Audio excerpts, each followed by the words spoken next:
I was the first child. The only child, for a while. And in those early days, I remember feeling like I mattered. My room was painted a soft lilac, with white curtains that danced when the window was open. It was my favorite place, the one spot where I felt seen. My father would come home from work and scoop me up, asking about my day. My mother would brush my hair and tell me stories as I drifted off to sleep. I used to think that was what love felt like, gentle, warm, steady. From the outside, my childhood looked perfectly normal. We lived in a modest house in a quiet neighborhood, with a maple tree in the front yard and wind chimes that sang in the summer breeze. My parents were the kind who believed in tradition, Sunday dinners, family holidays, and taking pride in the little things. My father worked long hours as an accountant, my mother stayed home, keeping everything neat and orderly. And for the first few years, I believed I had everything I needed. But everything changed when Anna was born. I was 5 when she arrived, a tiny thing with dark curls and lungs that filled the house with her cries. My mother called her a miracle, her little angel. My father said she was the light of his life. And just like that, my world shifted. At first, I didn't understand. I tried to be patient, to help, to be the good big sister they told me I should be. I brought diapers to my mother, I sang to Anna when she couldn't sleep. But no matter what I did, it was never enough. Their eyes were always on her. I remember the day they took my room from me. It was a Saturday, the kind where the sun shines through the windows just right, making everything feel safe. My father came into my room with a gentle smile. "Sweetheart, we need to make a little change." I didn't understand. "Anna's getting bigger, and she needs more space," my mother explained. "Your room has better light, and it's quieter upstairs." I stared at her, my heart pounding. "But, this is my room." "You're a big girl now," she said, brushing my hair behind my ear. "You can have the downstairs room. It'll be cozy. And we'll redecorate it, just for you." They moved my things that same day. I sat on the floor of the smaller room, bare, cold, with one small window that faced the fence, and felt something crack inside me. They put Anna's crib in my lilac room, hung new curtains, painted over the walls I had once loved. From that moment on, I knew. I was no longer the center of their world. I wasn't even a part of it. As the years passed, the gap between us only grew. Anna got the best of everything, the best clothes, the newest toys, private lessons in dance and music. My parents beamed at every little thing she did.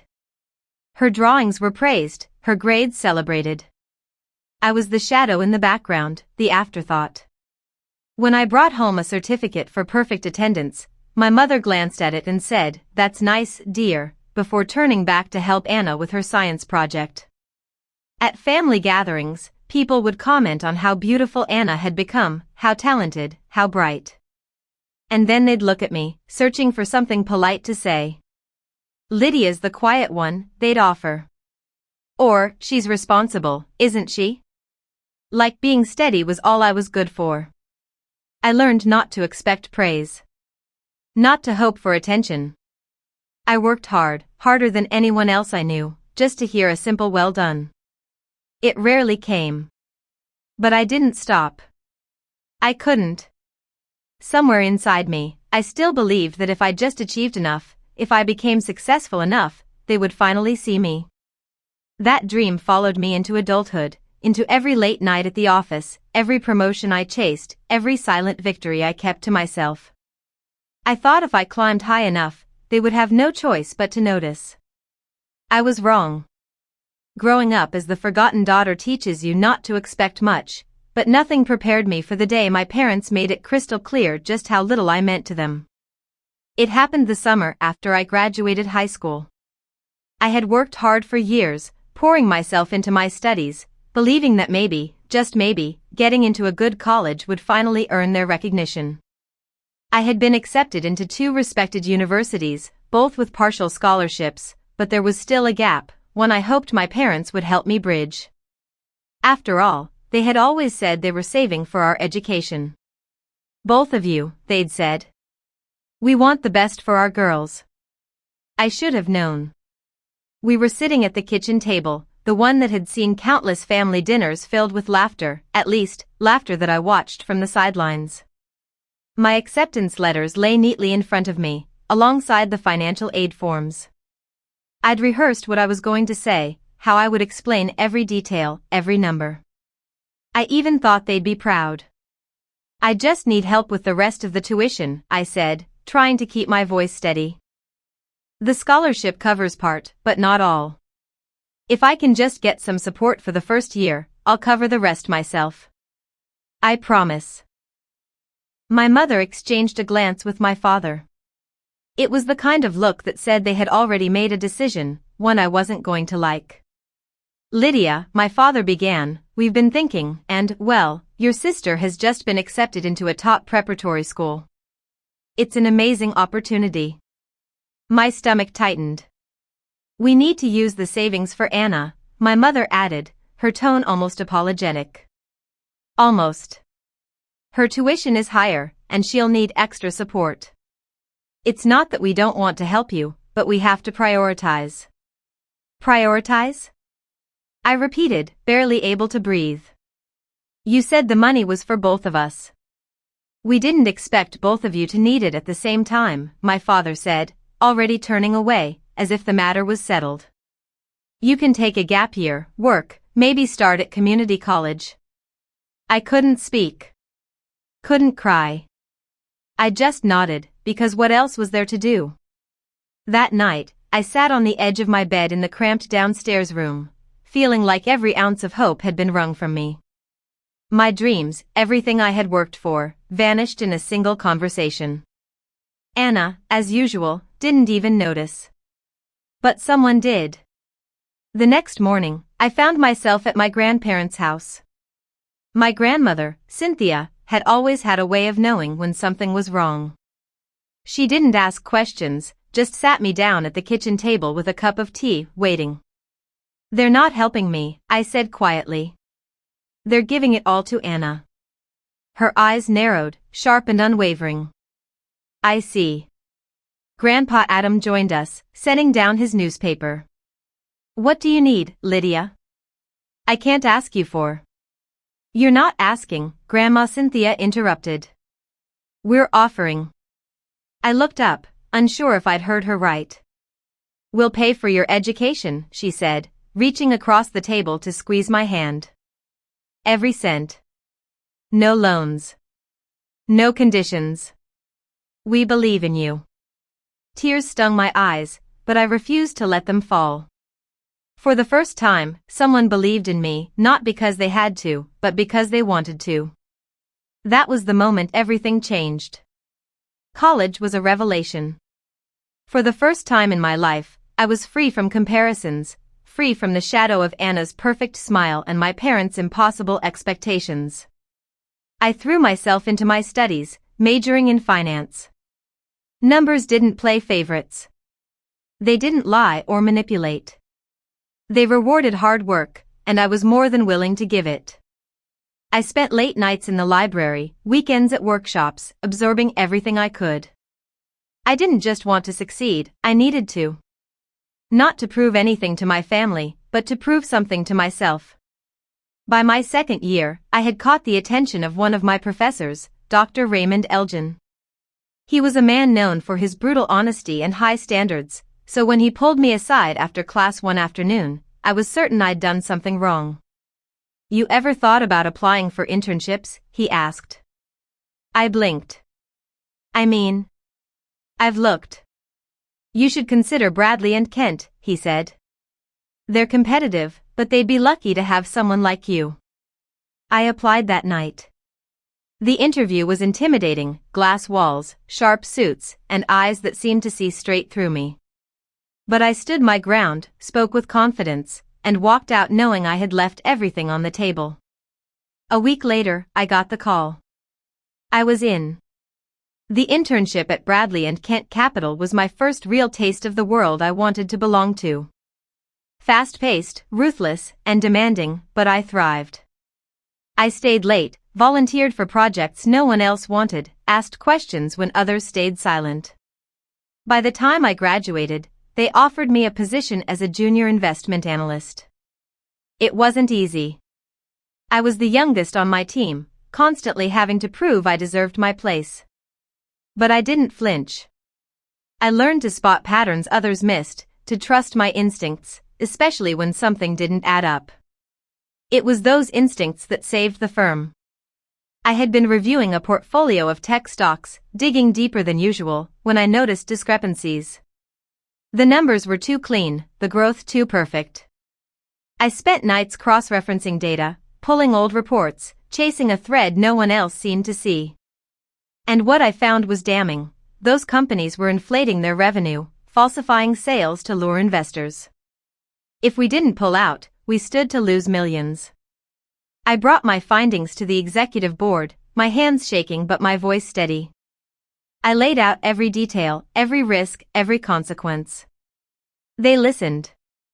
Within days, we restructured the portfolio, avoided the crash, and protected not just our assets, but our reputation. 6 months later, I was promoted.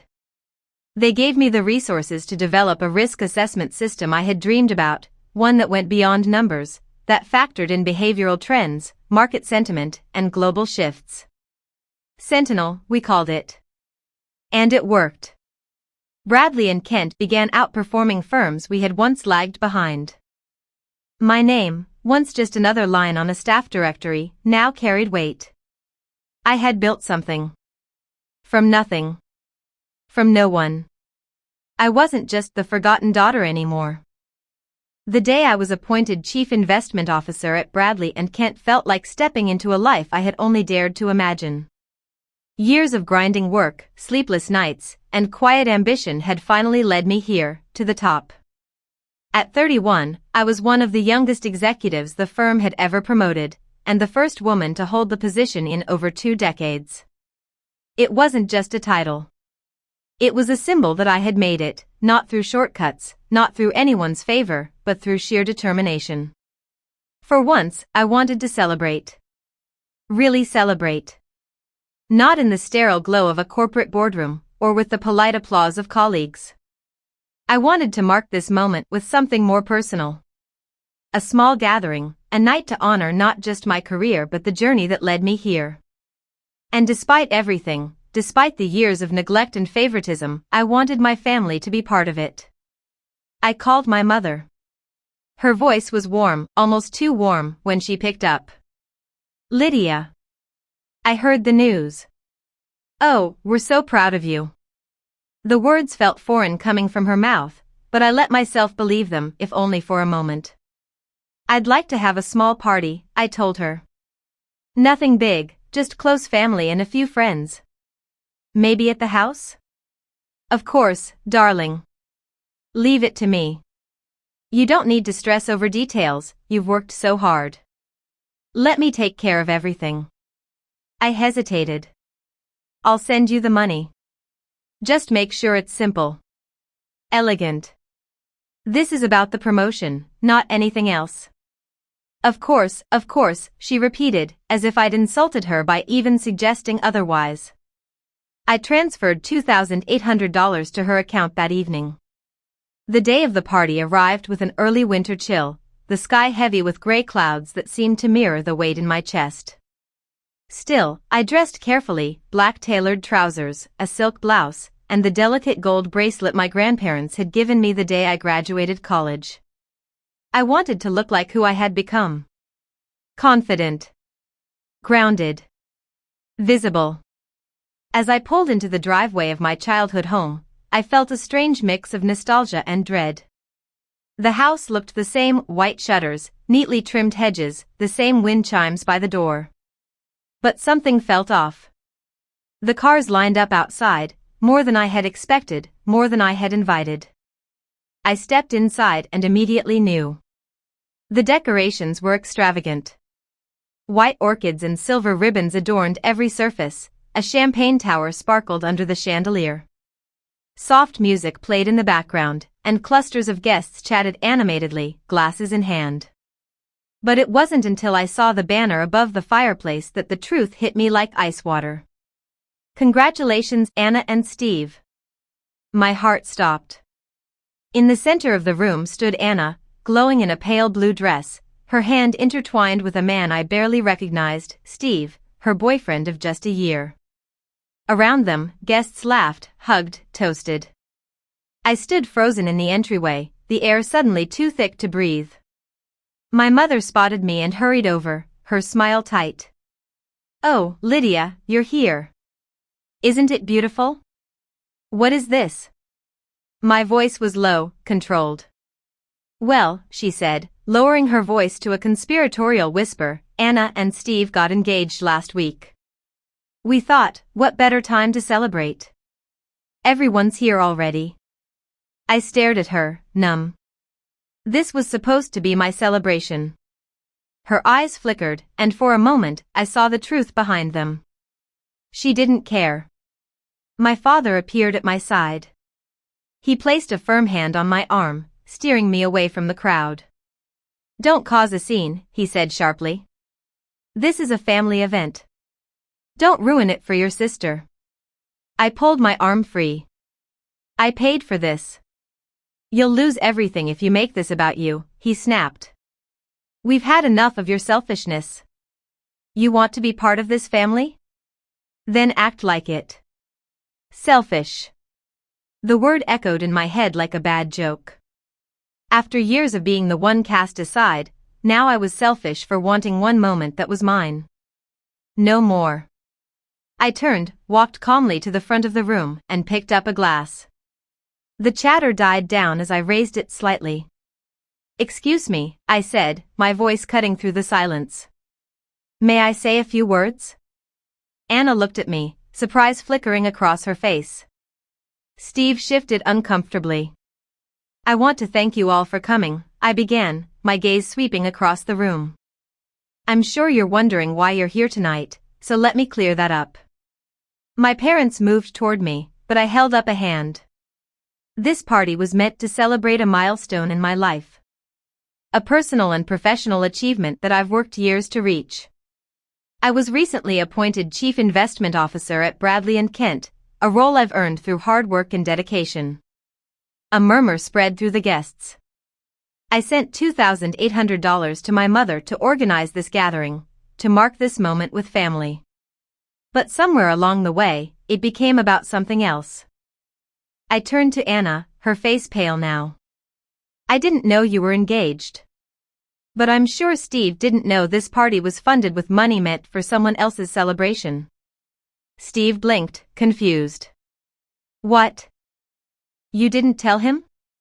I asked, raising an eyebrow. Anna's lips parted, but no words came. "I'm not here to ruin anyone's happiness," I continued. "But I won't stand in the shadows anymore. Not tonight." Steve looked from Anna to me, realization dawning on his face. He stepped back slowly, shaking his head. "You lied to me," he whispered. "You said this was just a family dinner." He turned and left, the door closing behind him with a heavy finality. Anna crumpled into a chair, her hands shaking. My mother stood frozen, my father's jaw clenched tight. I set the glass down, untouched, and faced them one last time. "I'm done," I said softly. "Done trying to earn a place in a family that never wanted me to have one." And then I walked out, the cold air biting but clean. The weight I'd carried for years finally slipping away. I walked slowly to my car, letting the cold bite at my skin, as if to remind me that I was still here, still standing. I had imagined this moment before, in fragments, in quiet daydreams during long nights at the office. But nothing prepared me for the weight that had lifted, or the ache that remained. I didn't expect it to be easy. And I was right. The phone call came the next morning. "You've destroyed this family," my mother's voice spat through the line. "You humiliated your sister, humiliated us." I said nothing. "She's heartbroken. Steve's gone, thanks to you. You made a choice," I said quietly. "Now I've made mine." Later that day, Anna sent a message, a torrent of rage and blame. She accused me of jealousy, of needing to steal attention because I could never be happy for her. I didn't respond. There was nothing left to say. But not everyone stayed silent. 2 days later, I received a call from Grandma Cynthia. "Lydia, we need to talk." I drove to their house, the small brick home that had always felt more like a sanctuary than the house I'd grown up in. When I stepped inside, I found them sitting at the kitchen table, the same table where they had once offered to pay for my education, when no one else would. My grandfather slid a folder across to me. "We've made some decisions," he said simply. I opened it slowly. Inside were legal documents, revised wills, notarized, signed. "We're leaving everything to you," Grandma Cynthia said. "The house, our savings, the investments. It's all yours." I looked up, stunned. "I don't need." "This isn't about need," she interrupted. "It's about trust. About who you are." My grandfather leaned forward, his eyes firm. "We've watched you, Lydia. Watched you work, fight, build your life from nothing. Not once did you ask for favors. Not once did you manipulate or complain. Your parents, they've played favorites for too long. And Anna, she's never had to stand on her own. But you have. You earned everything you have." Tears threatened, but I swallowed them down. "You don't owe us anything," Grandma said gently. "But you deserve to know that someone sees you. Someone values what you've become." It wasn't the money that mattered. It never had been. It was the fact that someone, finally, had chosen me, not because of obligation, but because of who I was. I never returned to my parents' house. Not once. I left behind the place where I had grown up, the rooms that had never felt like mine, the people who never truly saw me. But I carried no hatred with me. Just clarity. For the next 4 years, everything changed. I threw myself into my work at Bradley and Kent with a focus sharper than ever. Sentinel, the risk assessment system I had developed, became a cornerstone of the firm's strategy, propelling us into new markets, helping us avoid disasters others didn't see coming. I led teams, advised executives, stood in boardrooms where I once would have felt invisible, and held my ground. By 32, I was named CEO. The youngest female CEO in the firm's history. When the announcement went public, the news rippled through the industry. Interviews, articles, invitations followed. But I stayed grounded. This wasn't about the title. It was about the journey. About proving to myself that I didn't need anyone else's validation to reach the top. Meanwhile, Anna's world slowly unraveled. After Steve left that night, she tried to hold on to the image of who she had always been, the golden child, the one who could do no wrong. But without him, without the shine of an engagement to distract, cracks appeared. She dropped out of the advanced degree she had started. Said it was too stressful. She bounced between jobs, none lasting more than a few months. Claimed no one understood her talents. Eventually, she moved back in with my parents. The same room she took from me years ago, now hers again. The house I once longed to belong in now felt like a distant memory, one I didn't need to return to. People often ask if I regret anything. If I wish things had been different. And sometimes, late at night, I wonder what it would have been like to grow up in a family that lifted me up instead of pushing me down. What it would have felt like to be loved equally, fairly. But then I think of who I became because of it. Not in spite of them, but because of them. Their neglect taught me resilience. I became everything they said I couldn't be. And more. I stayed close to my grandparents. They aged gracefully, still sharp, still steady. Every Sunday, I would visit them, just like I had in college. We would sit in the garden, sipping tea, talking about everything and nothing. One afternoon, Grandma Cynthia looked at me, a softness in her eyes. "You're happy, aren't you?" I smiled, truly smiled. "I am." She nodded, as if she had always known I would be. It's not the money, is it? No, I said. It's never been. We didn't talk much about my parents or Anna anymore. They existed in a different chapter, one I had closed with finality but without bitterness. I heard things, of course. Small updates through distant relatives or old neighbors. Anna had tried to start a boutique once, something about curated fashion and lifestyle. It failed within months. She blamed the economy, the location, everything but herself. She moved on to content creation, pouring her time into social media, seeking the attention she used to receive so effortlessly. But the world outside our family wasn't as forgiving, or as blind. Eventually, she settled back into that house, the one where she was still the center. My parents never changed, and I no longer expected them to. I received an invitation once, nearly a year after my promotion. A family wedding, one of Anna's distant friends, someone we had both known growing up. I didn't respond. There was nothing left for me in that circle. I had no desire to re-enter a space where I had always been unwelcome. Instead, I spent that weekend with people who mattered. Friends who had become family, mentors who respected me, colleagues who knew me for my work, not for where I came from. On my 33rd birthday, I stood in the corner office I once dreamed of, the skyline stretching wide beyond the glass.